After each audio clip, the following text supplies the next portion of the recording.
Thank you, Mr. Rhodes. If I can call. Thank you.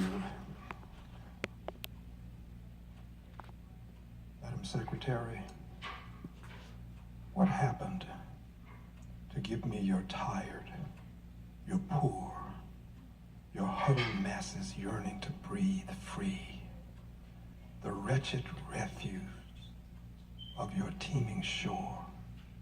Send these, the homeless, the tempest-tossed, to me.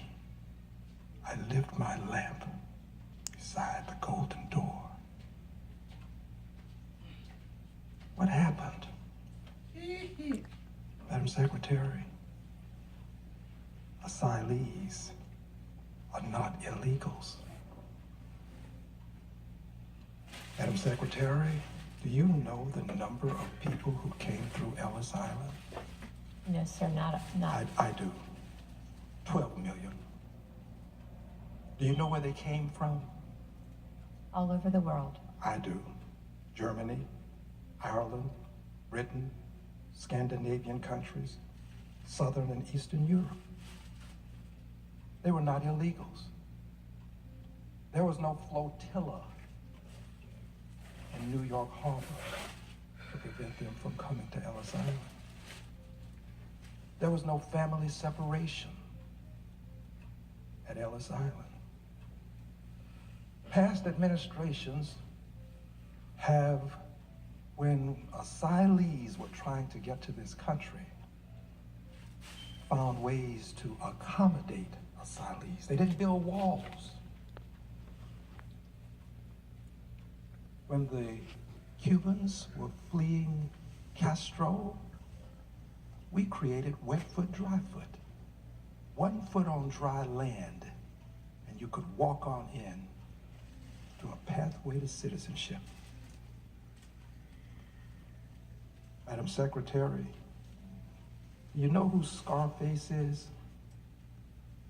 I'm sorry. I'll tell you. Al Capone, the son of Italian immigrants. Not all of those people who came through Ellis Island were saints. Scarface was a bootlegger, dealt in prostitution, gambling, one of the greatest criminals this country's ever suffered. The son of immigrants. It's unfortunate. I would never want a Scarface in our country. I don't want MS-13 in our country. But I also don't want to see a wall as a solution to a humanitarian crisis. Madam Secretary, these Border Patrol agents are also victims. The children, but the agents are victims too, because they are required to enforce a corrupt policy. A policy that separates babies from their mothers, places them in cages. I was at the border. I saw those babies locked up on top of each other. We would not treat animals. The Humane Society wouldn't allow it, the way those babies were treated.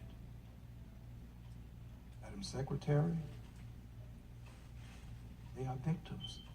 You have all of these vacancies in part because a good many people don't want to be a part of that kind of circumstance. They're victims too. The children are victims, and the people who are forced to do what they are doing to these babies are victims too. Madam Secretary, here is the problem. We have surpassed our color quota. There are those who believe that we already have too many people of color in this country. And these, one of whom happens to be the President of the United States of America, would institute policies that will prevent people of color from coming to this country. White babies would not be treated the way these babies of color are being treated, Madam Secretary. This is about color. We've opened our doors tired, you're poor. Huddled masses yearning to breathe free. Accept we now have our quota of people of color. I'll yield back the balance of my time.